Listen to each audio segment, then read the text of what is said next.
I don't know if anyone's ever going to read this. Hell, I don't even know why I'm writing it down. Habit, maybe. Maybe guilt. But if someone does find this, you need to know what happened at the Gregory estate. You need to know what I found there. The rental car's GPS took me down 3 wrong roads before I finally spotted the address. 17 Blackwood Lane sat at the end of a long gravel driveway, hidden behind a wall of oak trees that hadn't been trimmed in years. The house was a Victorian monster, all dark wood and narrow windows, with a turret on the west side that looked ready to collapse. I parked near the front steps and checked my phone. 9:43. Annie Martinez had said she'd meet me at 10. The October sky hung low and grey overhead. No rain yet, but it was coming. I could smell it in the air, that wet earth scent that meant the season was turning. I grabbed my laptop bag from the passenger seat and got out. The gravel crunched under my shoes as I walked toward the house. 3 stories tall, with peeling paint and a wraparound porch that sagged on the north side. The windows on the second floor were dark. So were the ones on the third. Tim Gregory had lived here alone for the last 15 years, according to Annie. Before that, he'd kept a place in Boston, closer to the theaters. But after his last play closed in 2008, he'd retired here. Stopped writing. Stopped everything, really. He died in July. Heart attack in his study. The housekeeper found him 3 days later. I stood on the porch and waited. The front door was painted black, with a brass knocker shaped like a lion's head. Someone had left a stack of newspapers by the doormat, still wrapped in plastic. The top one was dated August 12th. A car appeared at the end of the driveway. Silver sedan, maybe a year old. It pulled up next to my rental, and a woman got out. Annie Martinez looked exactly like her voice sounded on the phone. 50-something. Auburn hair cut in a professional bob, wearing a grey pantsuit and pearl earrings. She carried a leather briefcase and walked like someone who didn't have time to waste. Mr. Hawkins. She didn't offer her hand, just nodded and headed for the porch steps. Ms. Martinez. The estate's been in probate since August, she said, pulling a keyring from her briefcase. We've had the property assessed, utilities maintained, security system active. You'll have full access to everything except Mr. Gregory's personal papers. Those are already with the executor. She unlocked the door and pushed it open. The smell hit me immediately. Old wood, dust, something else I couldn't place. Not decay exactly, just age. The entrance hall was dim. A chandelier hung from the ceiling, but Annie didn't turn it on. She walked to a panel by the door and punched in a code. 4 beeps, then silence. Security system's off, she said. Code is 8275 if you need to reset it. The collection is spread throughout the house. Main storage is on the 2nd floor, but there are pieces in the basement, the attic, and several of the bedrooms. I followed her through the hall into what must have been the living room. Heavy curtains covered the windows. Furniture sat under white sheets. A grandfather clock stood against the far wall, stopped at 3:17. Mr. Gregory was specific in his will, Annie said. Everything theatrical goes to auction. Costumes, props, scripts, photographs, correspondence. He wanted it preserved, catalogued properly. That's why I contacted you. I appreciate the opportunity. The fee we discussed is contingent on completion within 6 weeks. That's not negotiable. Understood. She led me upstairs. The steps creaked under our weight. The 2nd floor had 6 rooms, all closed off.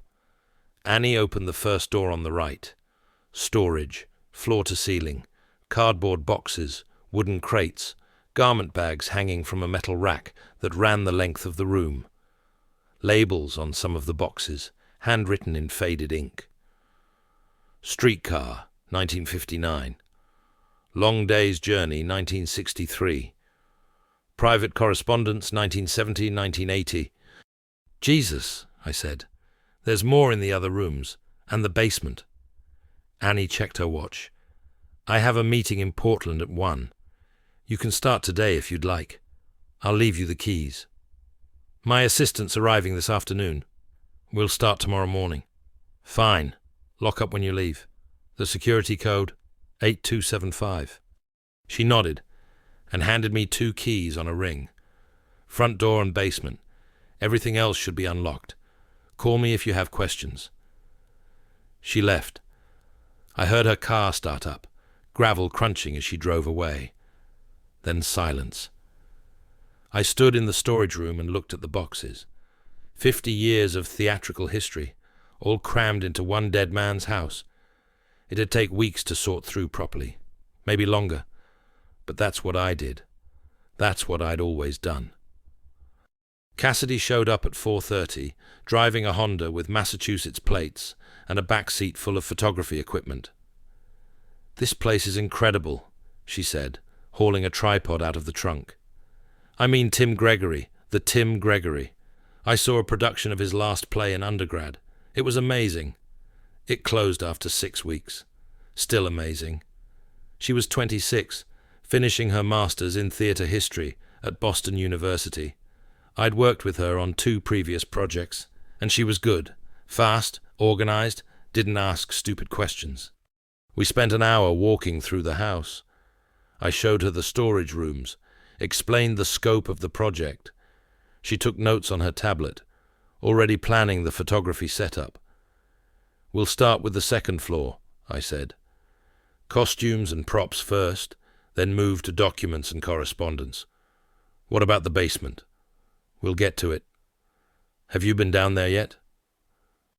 "Not yet." She looked at me. "Why not?" I didn't have a good answer. Something about the house felt off, I guess. Not wrong exactly. Just heavy, like the air itself was waiting for something.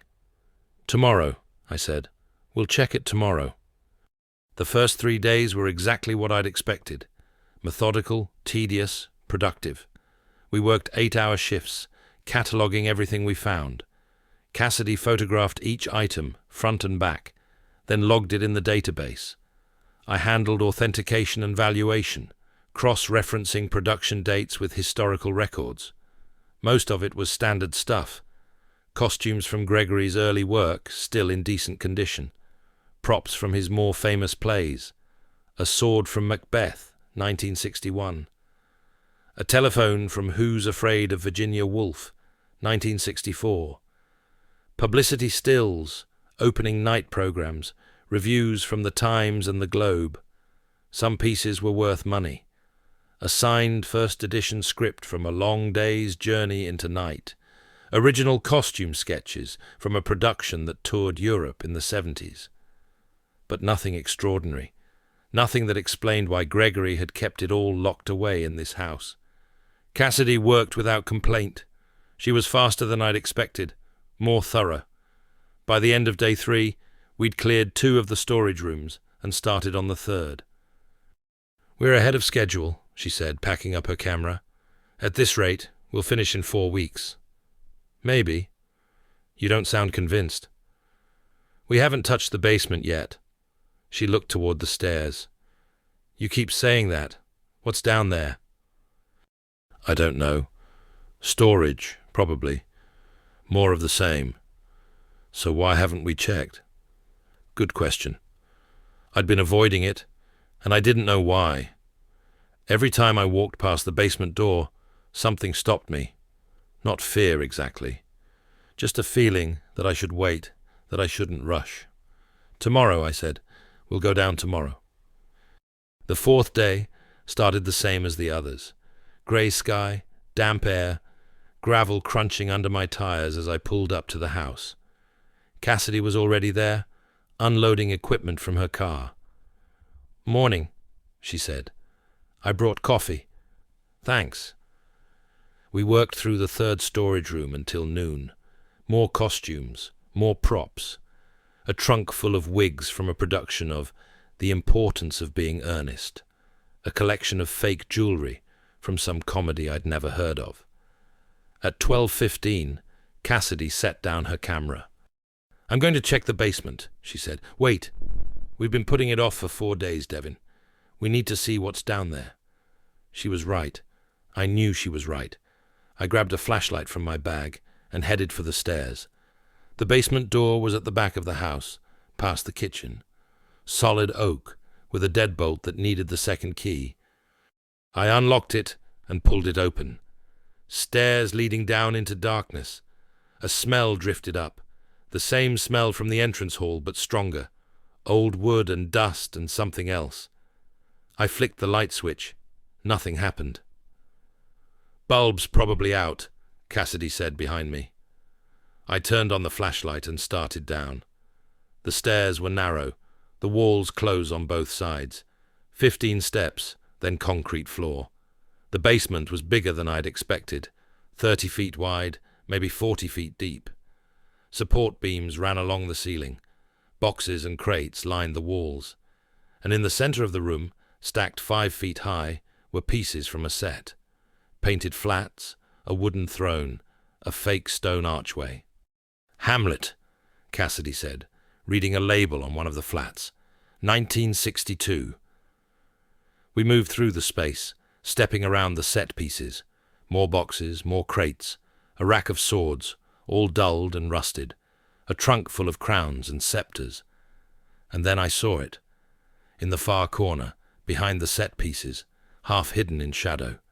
A display case. Mahogany, about 4 feet tall and 3 feet wide. Glass front, brass hinges, locked. I walked over and shined the flashlight through the glass. Inside, on a velvet stand, sat a mask. Human-sized, made of pale wood or ceramic. Smooth features, no expression. Eye holes cut deep, mouth slightly open. 2 leather straps hanging from the sides. Nothing else, just the mask. "What is that?" Cassidy asked. I didn't answer. I was staring at the case, at the lock holding it shut. A small brass padlock, old but sturdy. Something about it felt wrong, not the mask itself, the case. The way it was hidden back here, locked away from everything else. "Devon?" I reached out and touched the glass. Cold, colder than it should have been. I'd been cataloguing Tim Gregory's collection for 3 weeks when I found the case. The basement was divided into sections, each one dedicated to a different category of theatrical memorabilia. I'd worked through the costume archive, the prop storage, and most of the set design drawings. The locked case sat in the far corner, tucked behind a stack of crates filled with playbills from productions that closed before I was born. It wasn't particularly large, maybe 2 feet wide, 18 inches deep, made of dark wood that looked like walnut. 3 brass hinges ran along the back, and a heavy padlock hung from the front latch. Someone had wrapped the entire thing in a canvas dropcloth, the kind stagehands use to protect furniture during set changes. I pulled the cloth away and set it aside. Dust came with it, enough to make me sneeze twice. The wood underneath was polished, well maintained despite its age. No scratches, no water damage. Someone had taken care of this case. The lock was old, but solid. I tried the handle anyway, just to confirm what I already knew. Locked tight. I stood there for maybe a minute, looking at it. Annie Martinez hadn't mentioned anything about locked cases when she'd hired me. She'd said Tim Gregory's estate needed a full catalogue of his theatrical collection, that everything had to be photographed and documented for the probate court.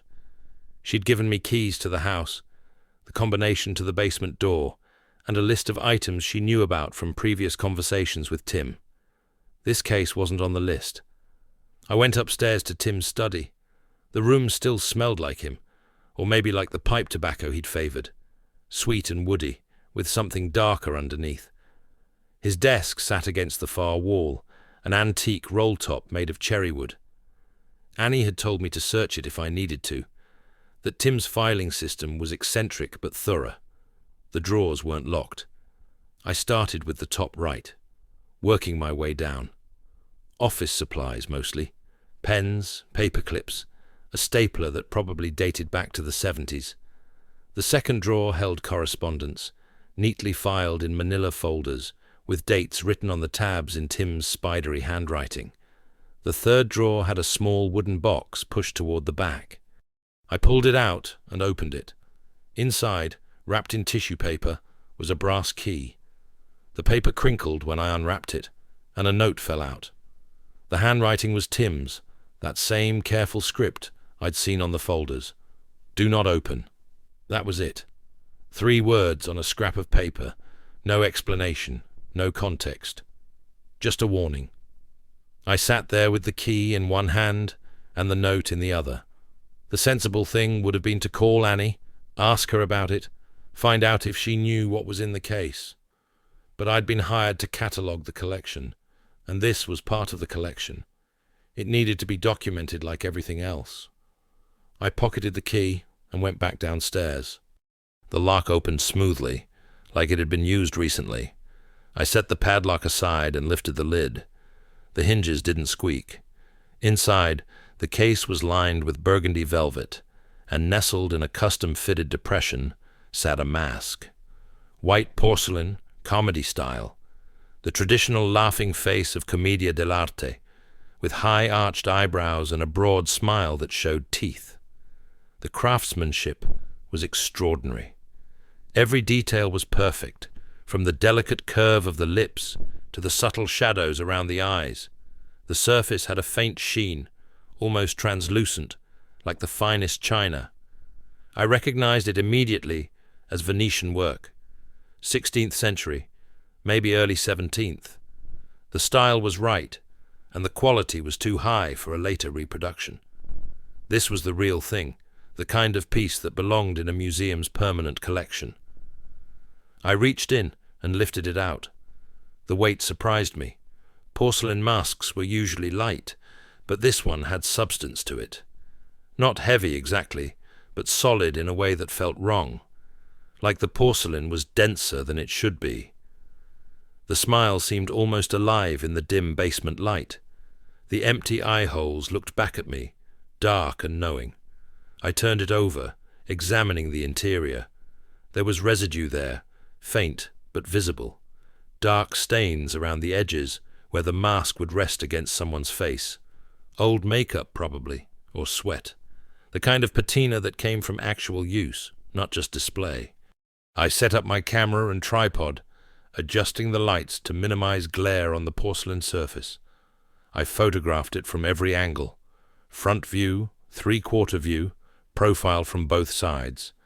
Close-ups of the details, the way the eyebrows curved, the individual teeth in that frozen smile. The interior, showing the residue and the leather straps that would have held it in place. The whole process took about 40 minutes. I made notes as I worked, describing the dimensions, the condition, the visible characteristics. Height approximately 9 inches, width 7 inches at the widest point. No cracks, no chips, no visible repairs.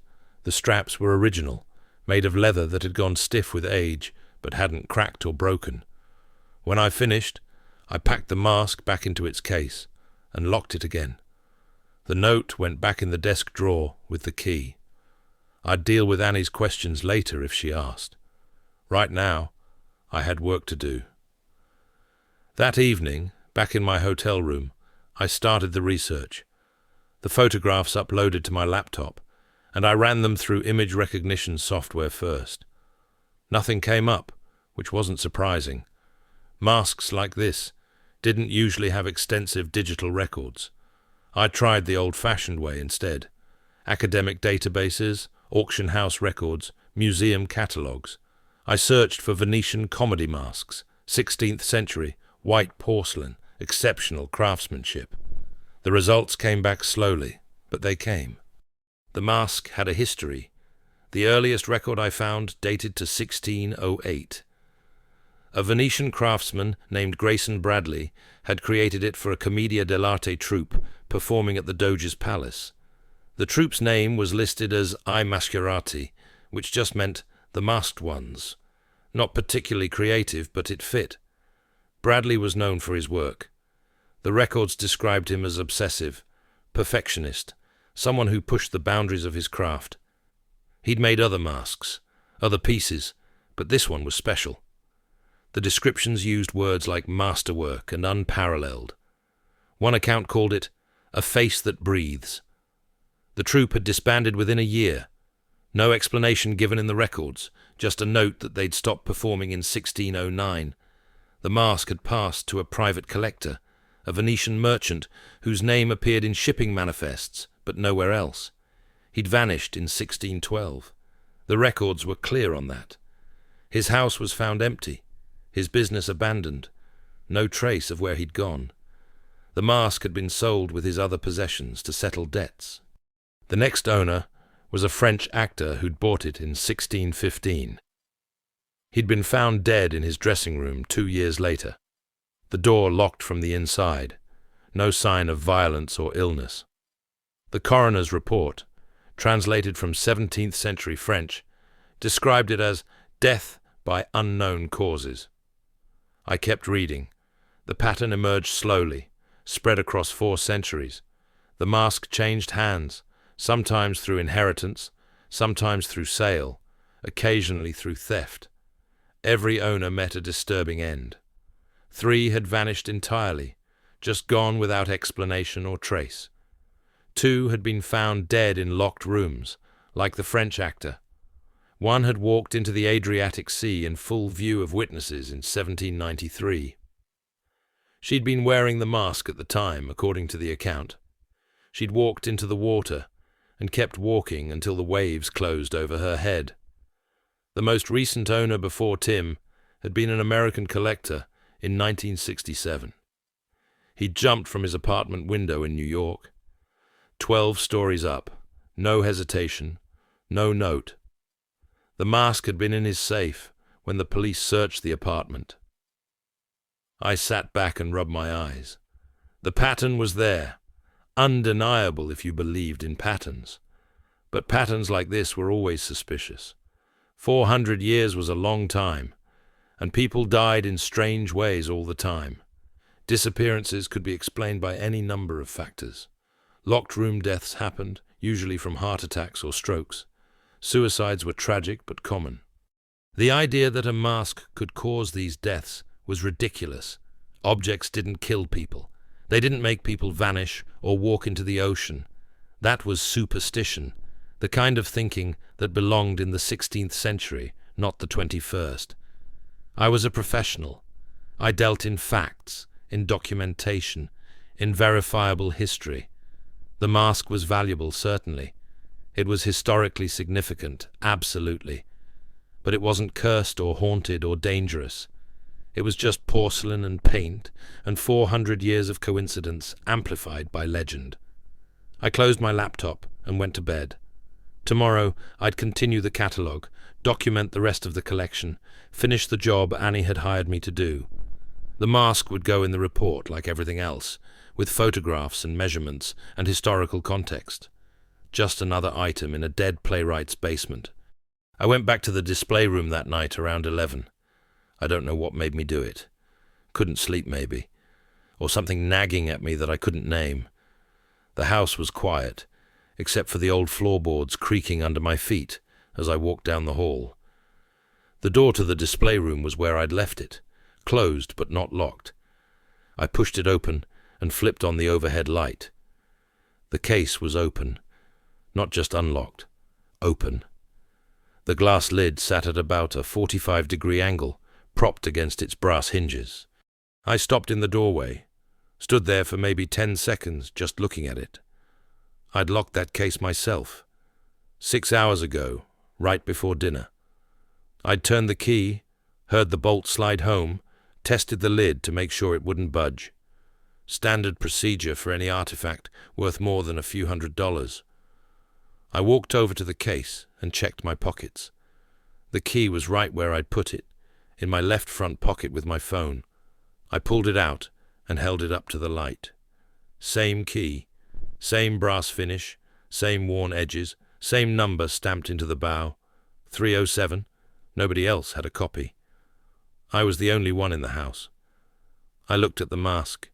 It sat in its velvet cradle, that white porcelain surface catching the overhead light.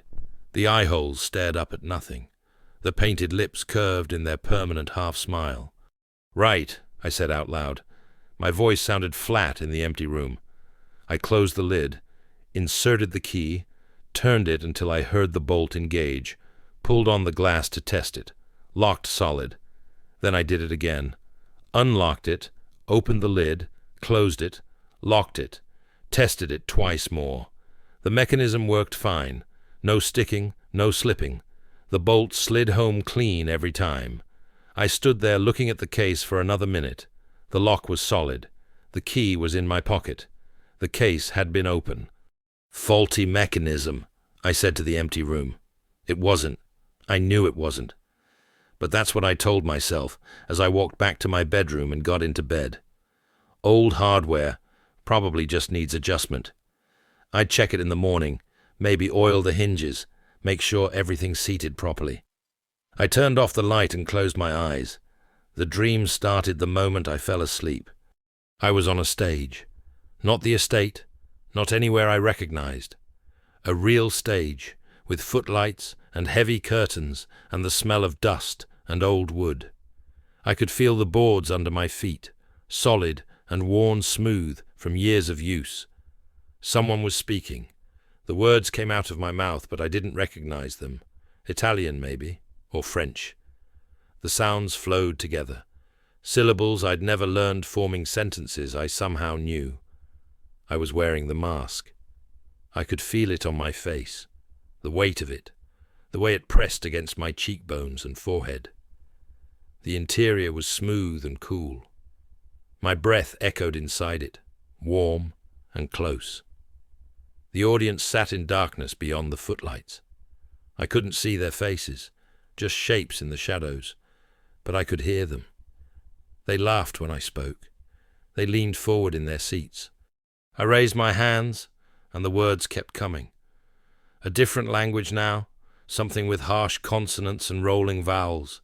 German, maybe, or Russian. I didn't know it, but I spoke it perfectly. The audience applauded. I woke up at 3:17 according to the clock on the nightstand. My heart was going hard, and my sheets were damp with sweat. I sat up and rubbed my face, trying to shake off the dream. My hands smelled like dust and old wood. The next night was the same. I'd gone back to the display room twice during the day, once at 9 in the morning, once at 4 in the afternoon.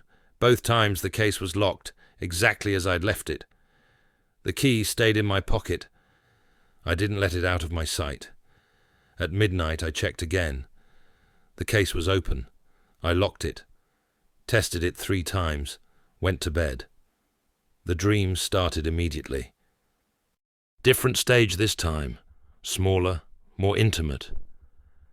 The audience sat close enough that I could almost see their faces in the dim light. Almost, but not quite. I was performing something, a monologue maybe, or a scene from a play I'd never read. The words poured out in a language I didn't recognize at all. Not European, not Asian, something older. The mask felt heavier tonight. The interior pressed against my skin, and I could feel ridges I hadn't noticed before. Patterns worked into the porcelain, raised lines that dug into my forehead and cheeks. The audience didn't just applaud. They stood. They shouted words I couldn't understand. I woke at 2:43, gasping like I'd been running. The room was dark except for the streetlight coming through the window. I could still feel the mask on my face, still feel those ridges pressing into my skin. I got up and went to the bathroom, splashed cold water on my face, looked at myself in the mirror. Nothing. No marks, no redness, just my face, tired and pale in the fluorescent light. I went back to bed, but didn't sleep. Third night, I didn't even bother checking the case before bed. I knew what I'd find. Open, even though I'd locked it. Even though the key never left my pocket. Even though nobody else was in the house. I locked it anyway.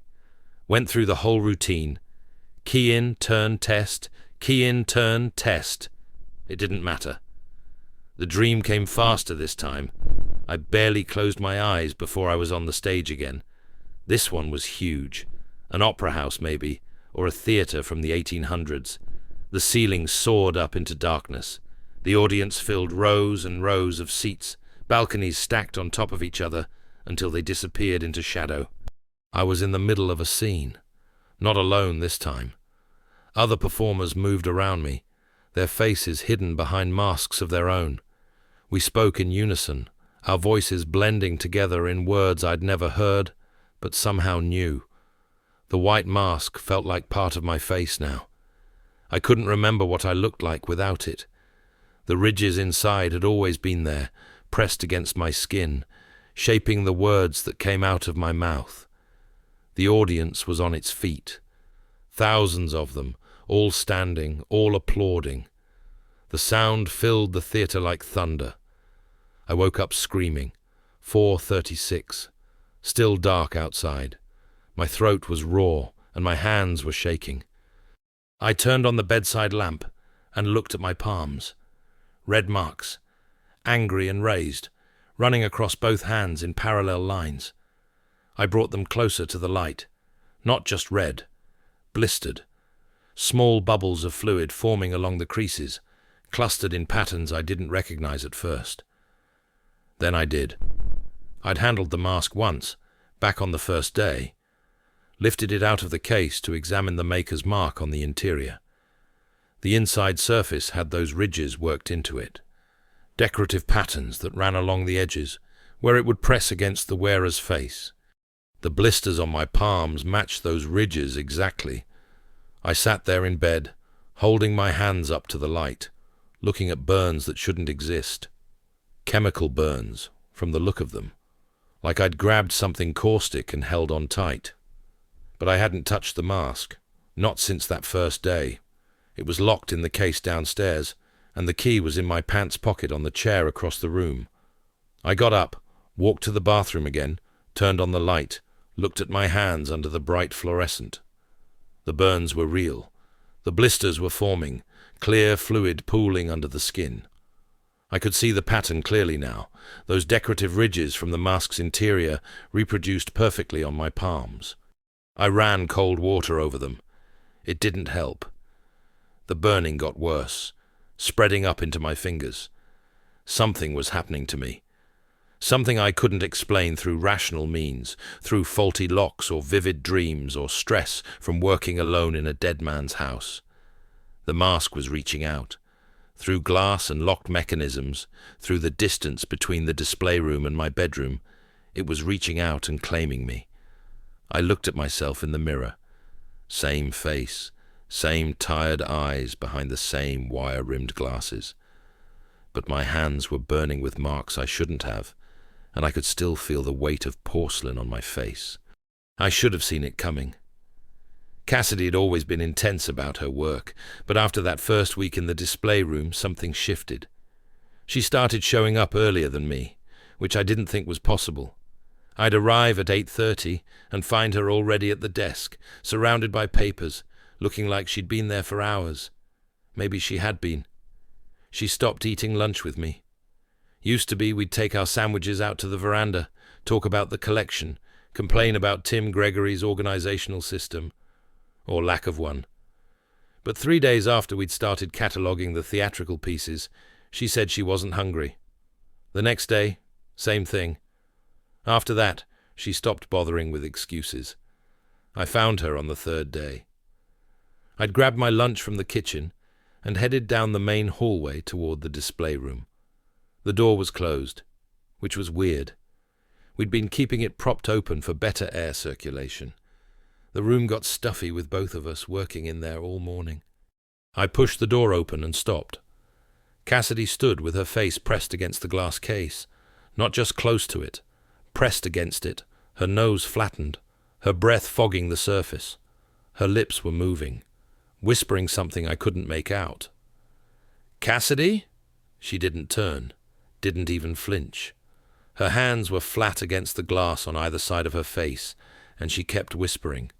The sound was continuous, urgent, like she was trying to convince someone of something important.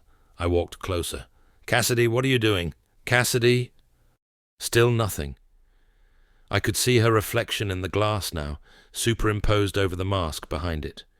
Her eyes were open but unfocused, and her lips kept moving in that same rhythmic pattern.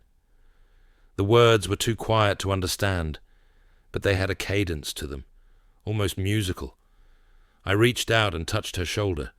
She jerked away from the glass so fast she stumbled backward. Her eyes snapped into focus, and for a second she looked confused, disoriented. "Devon, I didn't hear you come in. What were you doing?" "Looking at the mask." She smoothed down her sweater, wouldn't meet my eyes. "Just examining the detail work. The craftsmanship is remarkable." "You were talking to it." "I was making notes, out loud. I do that sometimes when I'm thinking through catalogue descriptions." She was lying. I'd worked with her for 2 years, and she'd never done that before. But her hands were shaking, and there was something in her face that made me not want to push it. Something fragile. "Maybe you should take a break," I said. "Get some air." "I'm fine." She moved past me toward the desk, her movements too quick, too jerky. "We're behind schedule. We need to finish the theatrical section by Friday." We weren't behind schedule. We were actually ahead of it. But I let it go. That was my first mistake. The next day I caught her in there again. Same position, same whispered conversation with the glass case. This time, I didn't say anything, just watched from the doorway for maybe 30 seconds before backing away quietly. She never noticed I'd been there. It happened every day after that. During lunch, during bathroom breaks, any time I left the room for more than 5 minutes. I'd come back and find her pressed against that case, talking to the mask like it was talking back. I should have sent her home. Should have called the whole project off and gotten us both out of that house. But I didn't. I told myself she was just stressed, that she'd been working too hard, that a few more days wouldn't hurt. I was wrong about that too. It was a Tuesday. I remember because we'd planned to finish cataloguing the masks that afternoon and move on to the costume collection. I'd been looking forward to it. The masks were getting to me too, though I wouldn't have admitted it then. I wasn't sleeping well, kept having dreams about empty stages and audiences that wouldn't stop applauding. I'd gone upstairs to grab my laptop charger from my bedroom. Took maybe 10 minutes, tops. When I came back down, the display room door was closed again. I didn't bother knocking, just opened it and walked in. Cassidy was at the case, but this time she dragged a chair over and climbed up onto it. Her whole upper body was pressed against the glass, and she'd managed to get her arms wrapped around the sides of the case like she was trying to embrace it. The whispering was louder now, frantic. "Cassidy, get down from there." She didn't respond, kept whispering, kept clutching at the glass. I walked over and grabbed her arm. "Cassidy," I said, "get down." She turned her head without moving away from the case. Her eyes were bloodshot, and there were dark circles under them that hadn't been there that morning. Or maybe they had been, and I just hadn't wanted to see them. "It chose me," she said. Her voice was hoarse, like she'd been talking for hours. "Not you. Me. It told me." "Nothing told you anything. It's a mask. It's an object." "No." She shook her head, still pressed against the glass. "No, it's more than that. It's been waiting. All these years in the dark, and now it's time. It needs someone to wear it, someone to perform." My stomach went cold. "Cassidy, you need to step away from the case." It promised me. Her voice dropped to a whisper again, but I could hear the words clearly now. Performances that'll echo through centuries. Standing ovations that never end. I'll be remembered forever. "That's not real. You're exhausted. You need to go home and sleep." "I'm not leaving." She finally pulled away from the glass, but only to turn and face me fully. Her expression was strange, eager and desperate at the same time. "I'm so close. I can feel it. Just a few more days, and it'll be ready. I'll be ready." I grabbed her other arm, tried to pull her down from the chair. "We're done for today. I'm driving you home." That's when she reached into her pocket. I didn't see the scissors until she'd already swung them at me. They were the small ones from our inventory kit, the kind with the blunt tips we used for cutting catalogue cards. Not a weapon, except they were, when Cassidy slashed them across my forearm. The pain came sharp and immediate. I jerked backward, pulling my arm away, and saw blood welling up through the slash in my shirt sleeve. The cut was shallow, but it burned. "Cassidy, what the hell?" She came at me again, climbed down from the chair and lunged. The scissors aimed at my face this time. I caught her wrist and twisted, trying to get the scissors away from her, but she was stronger than I expected, stronger than she should have been. It chose me. She was screaming now, all pretense of whispering gone. "Not you! Me! You can't take this away from me. I'm not taking anything." She got her other hand free and raked her nails across my right forearm. I felt the skin tear, felt warm blood start to run down toward my wrist. I shoved her backward, harder than I meant to, and she stumbled against the desk. But she didn't stop, came at me again, with the scissors raised, her face twisted into something I didn't recognize. This wasn't Cassidy, wasn't the careful, enthusiastic graduate student who'd spent 2 years helping me build my business. This was someone else wearing her face. I grabbed her wrist again when she swung, held on tight this time, ignoring the blood running down my arms. She thrashed against my grip, kept screaming about the mask, about being chosen, about performances that would last forever. The scissors caught my left forearm on the backswing. This cut was deeper. I felt it open, felt the blood start pouring out hot and fast, and I knew I had to end this now. I twisted her wrist hard. She cried out and dropped the scissors. They clattered on the hardwood floor, and I kicked them away across the room. Then I grabbed both her arms and forced her down into the desk chair, holding her there while she struggled. "Cassidy, stop. Just stop." She went limp all at once. The fight drained out of her like someone had pulled a plug, and she slumped in the chair, breathing hard. Her eyes were unfocused again, staring past me at the display case. "It promised," she whispered. "It promised me." I didn't let go, kept my hands on her shoulders while blood dripped from my forearms onto the floor.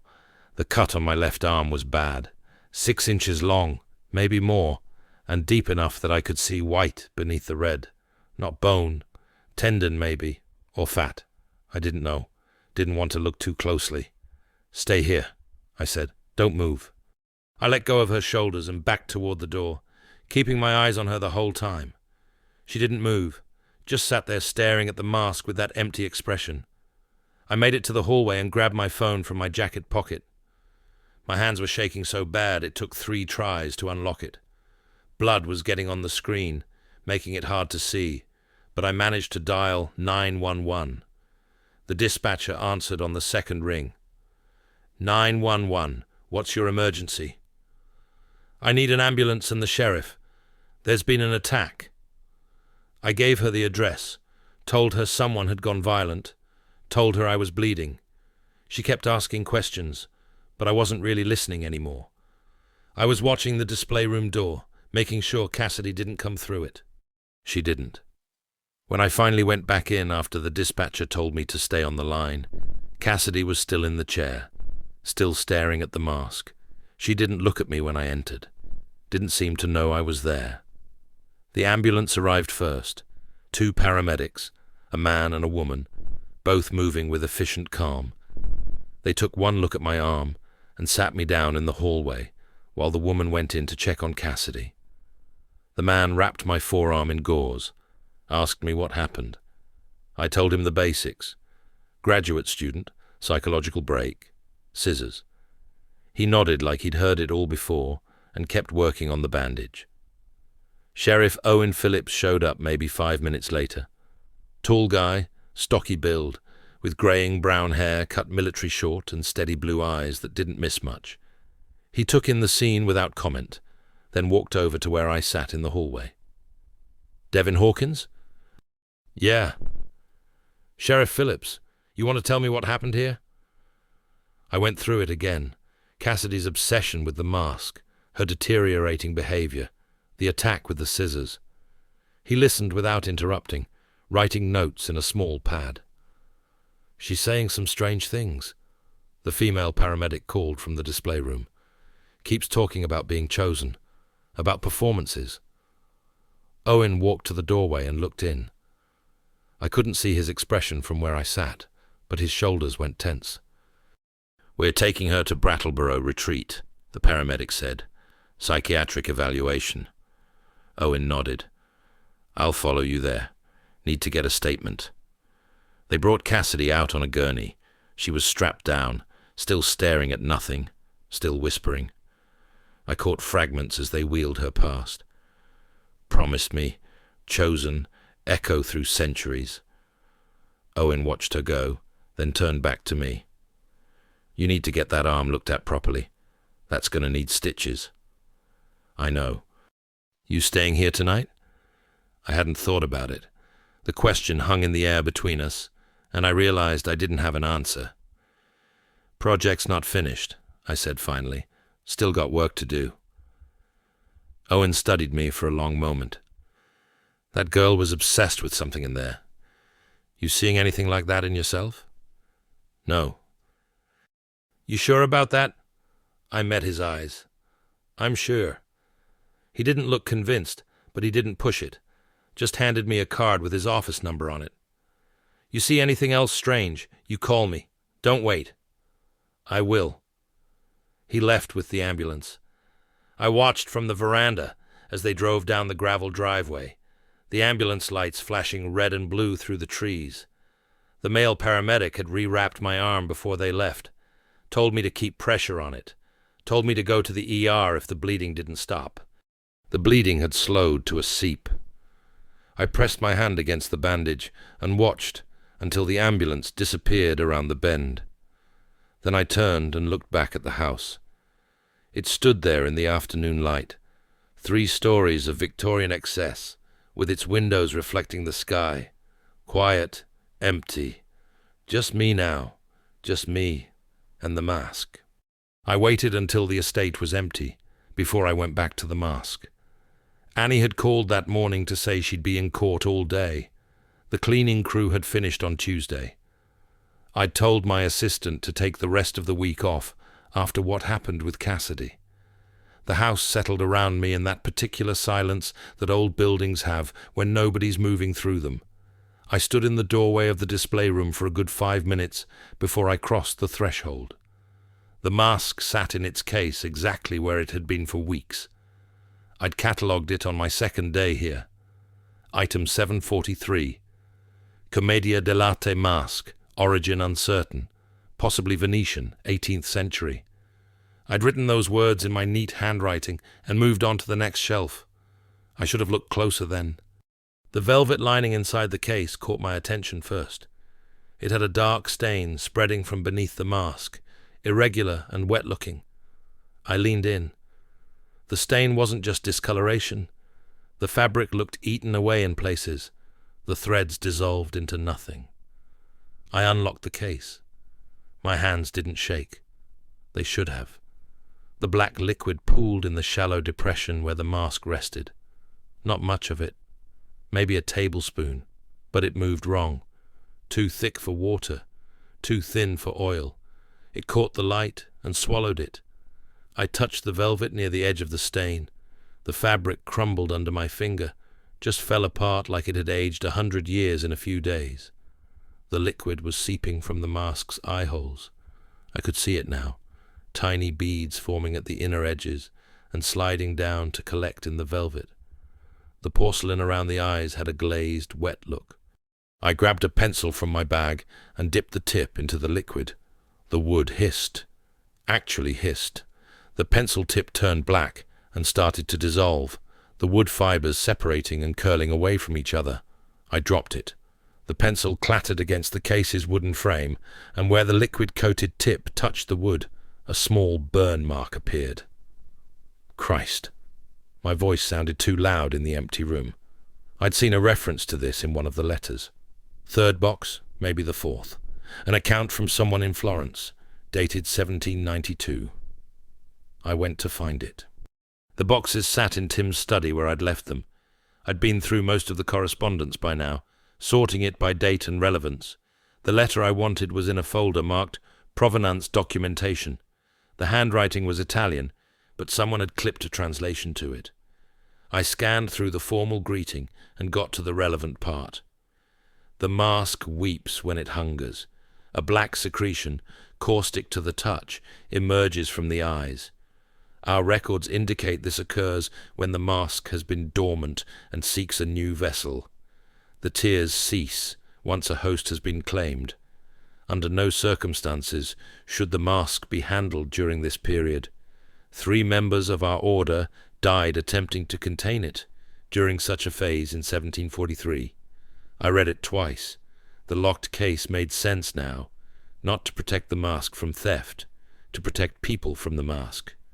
Tim had known. He'd kept it locked, kept it away from everyone, and I'd dismissed every warning, every precaution, because I thought I knew better. I went back to the display room. The mask sat there, weeping its black tears, and I finally understood what I was looking at. It was hunting. I should have left then. Packed my things, called Annie, told her to get someone else to finish the catalogue. I should have walked out of that house and never come back. Instead, I spent the rest of the day researching. The estate had Tim's entire library at my disposal. 3 walls of books in his study, floor to ceiling. I found references to the mask in 7 different volumes. Each one said essentially the same thing. The mask was old. The mask was dangerous. The mask chose its hosts carefully. One book, a collection of Venetian folklore from 1856, had an illustration. The mask looked almost identical to the one in the case. Beneath it, a caption in Italian that translated to, "The Eternal Performer. Do not touch. Do not wear. Do not look too long." I looked at that illustration until the light outside started to fade. Around 6, I made myself eat something. A sandwich from the kitchen, though I couldn't taste it. I sat at Tim's desk and tried to think through my options. I could call Annie, tell her I needed to stop work on the estate. She'd ask why. What would I say? That a mask was crying black acid, and I thought it wanted to possess someone. She'd think I'd lost my mind.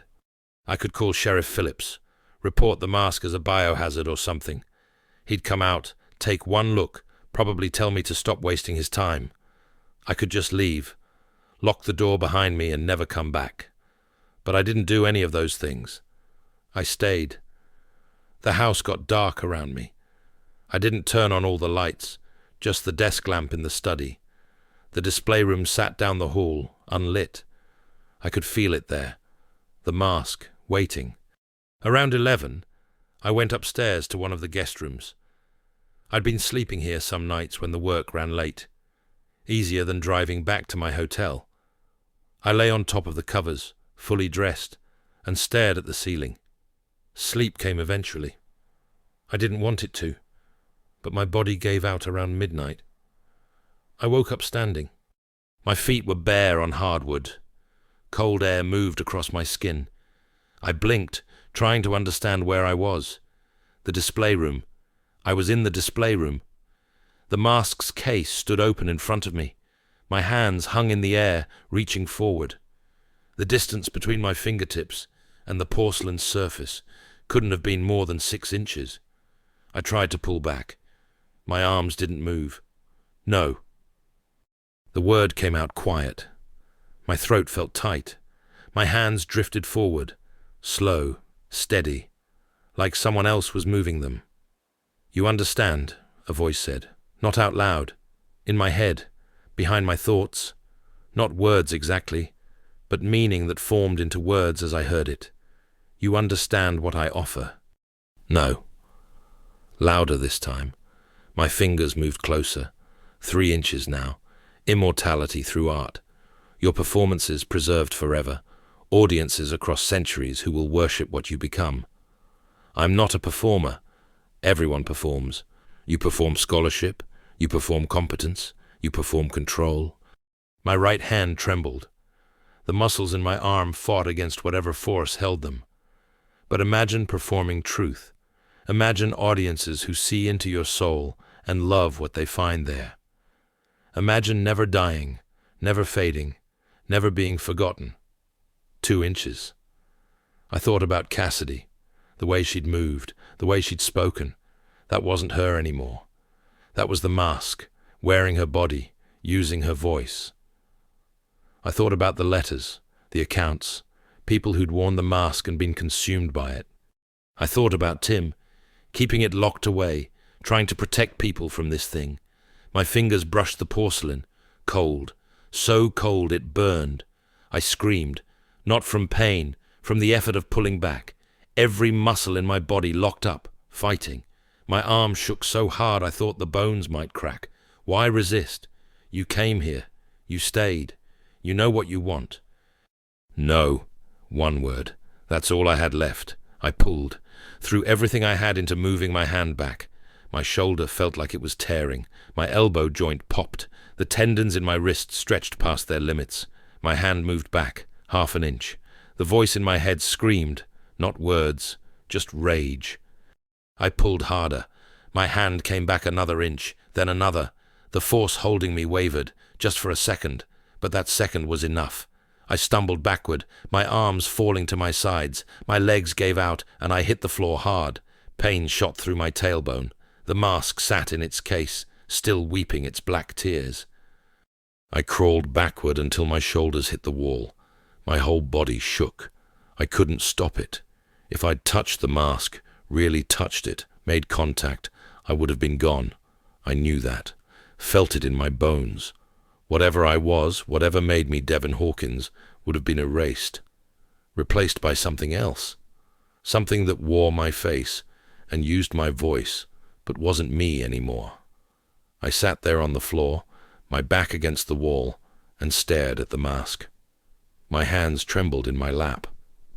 I didn't try to stop them. I went upstairs to the study. My hands were shaking, but I kept them steady enough to open the closet door where Tim kept his old tools. The fireplace tongs sat in the back corner behind a stack of boxes. They were brass, long-handled, the kind people used to use before gas logs replaced wood. I carried them downstairs. The mask sat on the kitchen table where I'd left it. White porcelain caught the overhead light and threw it back at me. The smile hadn't changed. It never changed. I positioned the tongs over the mask's edge. The metal clicked against ceramic. I squeezed the handles and lifted. The weight surprised me. Heavier than it looked. The mask dangled between the tongs, suspended over the table. I held my breath and carried it toward the basement door. The stairs creaked under my feet. I'd left the steel lockbox down here earlier, one of Tim's old storage containers, from when he'd kept documents in the basement. Heavy gauge steel with a rubber seal around the lid. Not perfect, but better than cardboard or wood. I lowered the mask into the box. It settled against the bottom with a soft sound. I released the tongs and pulled them away fast. The lid went down. I twisted the latch until it clicked.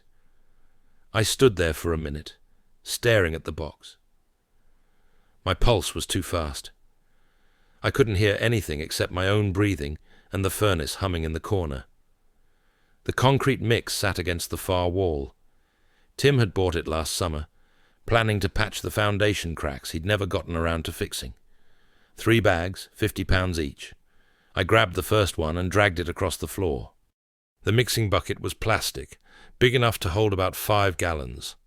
I poured water from the utility sink, then tore open the first bag. Grey powder spilled into the bucket. I found a stick and started stirring. The concrete thickened. I added more powder, more water. The mixture turned heavy and wet. My arms burned from the stirring, but I kept going until the consistency looked right. I'd picked a spot in the northeast corner. The floor there was dirt, packed hard from decades of settling. I grabbed a shovel from the wall rack and started digging. The first foot went easy. After that, the dirt got harder. I hit rocks, roots from the old maple outside. My shoulders ached. Sweat ran down my back despite the basement's chill. 3 feet down, I stopped. The hole was narrow, just wide enough for the lockbox. I lowered the container into the ground. It fit snug against the dirt walls. I mixed the second bag of concrete, poured it over the box until the steel disappeared under grey sludge, mixed the third bag, filled the hole to ground level. The surface was rough, uneven. I smoothed it with the shovel blade as best I could. In a few hours it had hardened. In a few days it had looked like it had been there forever. I cleaned the bucket in the utility sink, put the shovel back on its rack, carried the tongs upstairs, and returned them to the study closet. The house was quiet. I walked through the rooms, checking windows, making sure everything was locked. My reflection caught in the hallway mirror. I looked tired, older than 38. I went to bed but didn't sleep. Every time I closed my eyes, I saw white porcelain, heard applause from an empty theatre. 2 months later, I stood in front of my undergraduate seminar and tried to remember what I was teaching. The performative aspects of ritual, I said. My voice sounded hollow in the lecture hall. The distinction between sacred and secular theatre. 20 students stared at me. Some took notes. Most looked bored. I'd lost my place in the lecture. The words on my notes didn't make sense. I'd written them 3 days ago, but they might as well have been in another language. The mask serves as a transformative object, I continued, a boundary between the performer and the performed. Someone in the back row raised their hand. I didn't call on them. I'd been sleeping 3, maybe 4 hours a night. Every dream was the same. White porcelain pressed against my face, my hands moving without permission, the weight of something else inside my skin. I'd wake up standing in my bedroom, arms extended like I was reaching for an audience I couldn't see. The department chair had pulled me aside last week, asked if everything was okay. I'd said yes, told him I was working through some personal matters. He'd nodded, unconvinced. "Professor Hawkins?" The student in the back was still waiting. "Class dismissed," I said. "We'll pick this up next week." They filed out. I stood at the podium and stared at my notes until the room was empty. I resigned the next day. The letter was simple, personal reasons, effective immediately. I'd forfeit my tenure track position, my research funding, my office overlooking the quad. None of it mattered. I couldn't stand in front of students and talk about performance when I heard applause every night in my sleep. The bookstore in Portland hired me in October. Small place on Congress Street, 3 floors of used books and creaking hardwood. The owner was a woman named Beth, mid-50s, who asked 3 questions during the interview and didn't care about my academic background. "You know books?" she asked. "Yes." "You show up on time?" "Yes." "You okay working alone?" I hesitated. "Yes." She hired me for $22.50 an hour, 4 days a week. The work was simple. Sort inventory, shelve returns, help customers find what they needed. I worked the 2nd floor, mostly history and biography. Quiet section. People didn't bother me much. I rented an apartment on Munjoy Hill. Studio, 4th floor walk-up, 500 square feet. 1 window faced the bay. I didn't own much anymore. Most of my things were still in Vermont, boxed up in storage. I didn't go back for them. The dreams followed me to Portland. Every night, the same thing. White porcelain. Applause. My body moving like someone else was pulling the strings. Some mornings, I'd wake up and find my hands positioned in gestures I didn't remember making. Theatrical poses, precise and deliberate. My fingers would be curved just right, my wrists angled at exact degrees. I started sleeping with the lights on. Winter came. Portland got snow, then ice, then more snow. I walked to work through grey slush and tried not to think about Vermont. But some nights, standing at my apartment window and looking out at the frozen bay, I'd hear it. Distant applause, faint enough that I could tell myself it was traffic or wind or my imagination. I knew better. I'd buried the mask 3 feet deep in concrete, sealed it in steel, put it in the ground where no one would find it. But concrete cracked, steel rusted, nothing stayed buried forever. I thought about Tim's collection, scattered now to museums and private buyers. Thought about Cassidy wherever she was. Thought about all the objects I'd catalogued, all the things that carried something more than history. The mask was in Vermont. I was in Maine. 8 hours between us, maybe more in winter weather. It didn't feel far enough. I'd wake up some nights and swear I could feel porcelain against my skin. The smooth curve of it, the weight, the way it fit my face like it had been made for me. I'd get up and turn on every light in the apartment, stand in the bathroom and stare at my reflection until I was sure it was just me looking back. The mask was patient. I understood that now. It had waited in Tim's collection for decades. It could wait in the ground for decades more. I'd escaped, maybe, gotten away, put distance between myself and that basement in Vermont, but the applause still found me in the dark. And some nights, when I couldn't sleep, I'd catch myself wondering what would happen when the concrete finally cracked. When something decided it was time to come home,